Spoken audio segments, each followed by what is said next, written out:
बृहस्पतिवार व्रत कथा। भारतवर्ष में एक प्रतापी और दानी राजा राज्य करता था।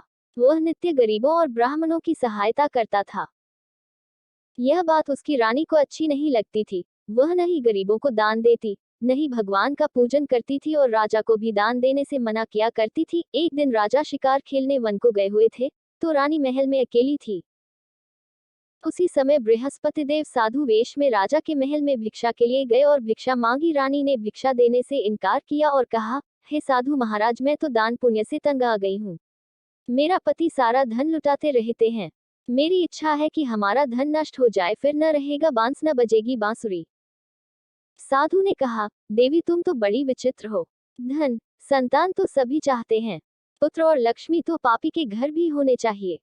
यदि तुम्हारे पास अधिक धन है तो भूखों को भोजन दो, प्यासों के लिए प्याऊ बनवाओ, मुसाफिरों के लिए धर्मशालाएं खुलवाओ। जो निर्धन अपनी कुंवारी कन्याओं का विवाह नहीं कर सकते उनका विवाह करा दो। ऐसे और कई काम हैं जिनके करने से तुम्हारा यश लोक परलोक में फैलेगा। परंतु रानी पर उपदेश का कोई प्रभाव न पड़ा। वह बोली, महाराज आप मुझे कुछ न समझाएं। मैं ऐसा धन नहीं चाहती जो हर जगह बांटती फिरूं। साधु ने उत्तर दिया, यदि तुम्हारी ऐसी इच्छा है तो तथास्तु। तुम ऐसा करना कि बृहस्पतिवार को घर लीपकर पीली से अपना सिर धोकर स्नान करना, चढ़ाकर कपड़े धोना। ऐसा करने से आपका सारा धन नष्ट हो जाएगा।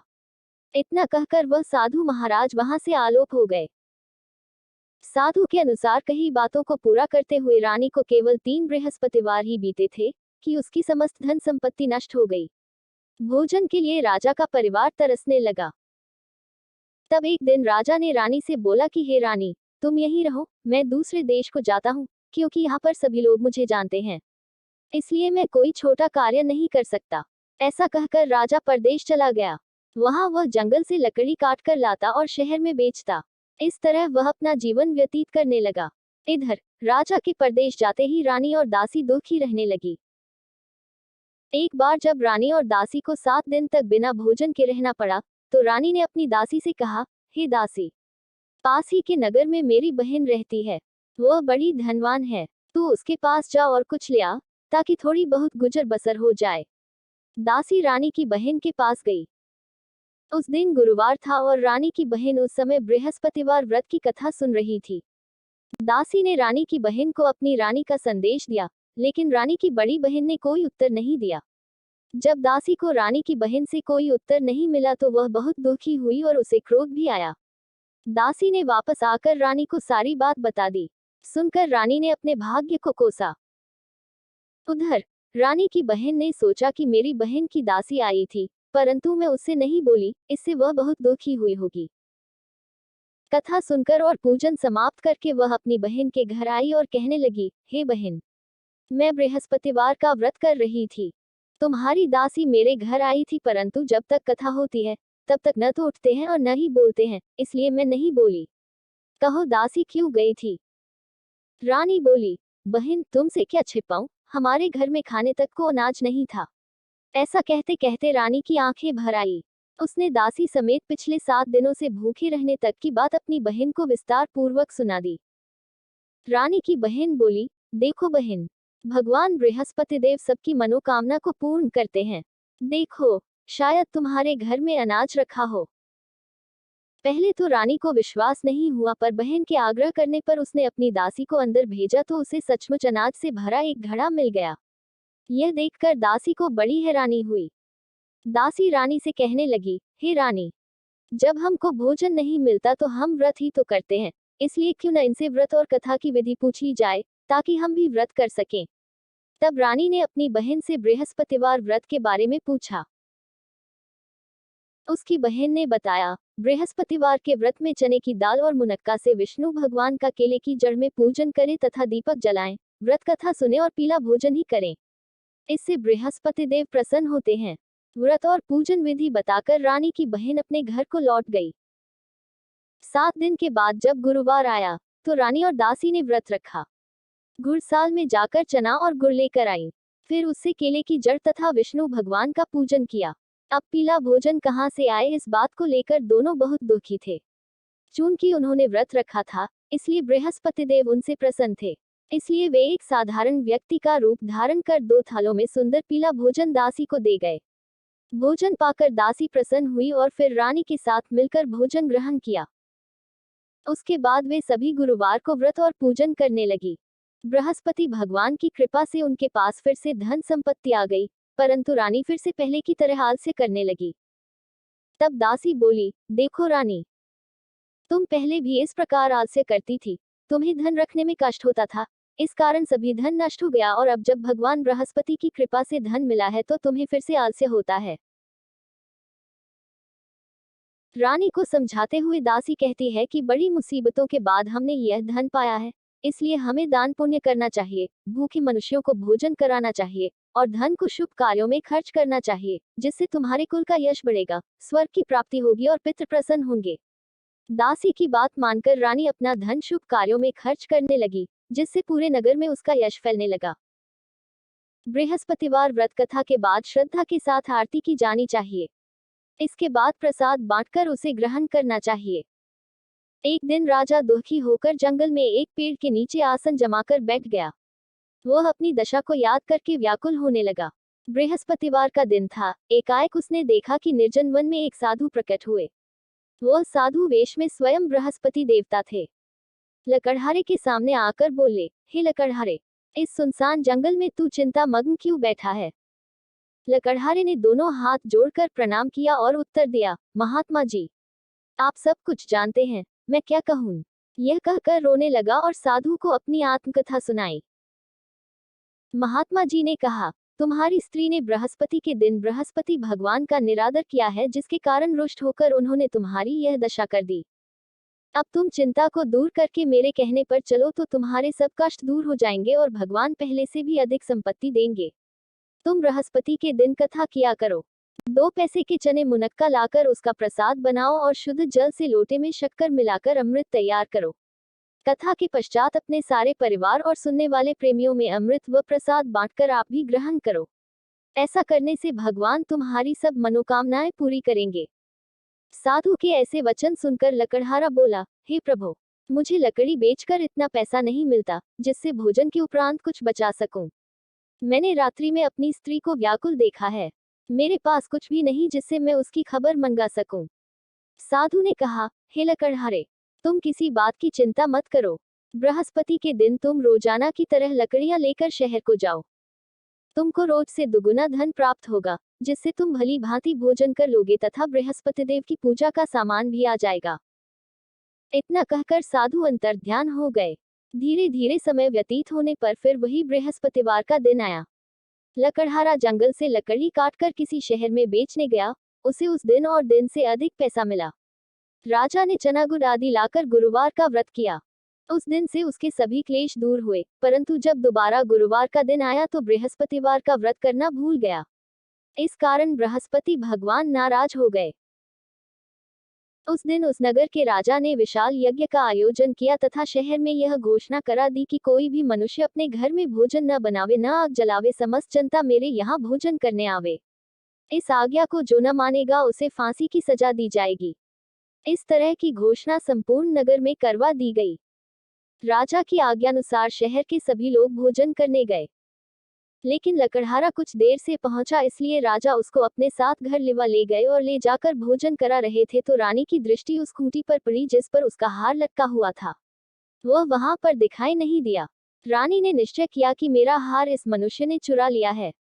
उसी समय सिपाहियों को बुलाकर उसको कारागार में डलवा दिया। जब लकड़हारा कारागार में पड़ गया और बहुत दुखी होकर विचार करने लगा कि न जाने कौन से पूर्व जन्म के कर्म से मुझे यह दैक प्राप्त हुआ है, और उसी साधु को याद करने लगा जो कि जंगल में मिला था।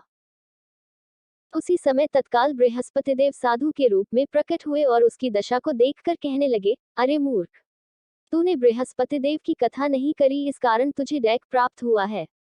अब चिंता मत कर, बृहस्पतिवार के दिन कारागार के दरवाजे पर 4 पैसे पड़े मिलेंगे। उनसे तू बृहस्पति देव की पूजा करना, तेरे सभी कष्ट दूर हो जाएंगे। बृहस्पति के दिन उसे 4 पैसे मिले। लकड़हारे ने कथा कही। उसी रात्रि को बृहस्पति देव ने उस नगर के राजा को स्वप्न में कहा, हे राजा, तुमने जिस आदमी को कारागार में बंद कर दिया है वह निर्दोष है। वह राजा है, उसे छोड़ देना। रानी का हार उसी खूंटी पर लटका है। अगर तू ऐसा नहीं करेगा तो मैं तेरे राज्य को नष्ट कर दूंगा।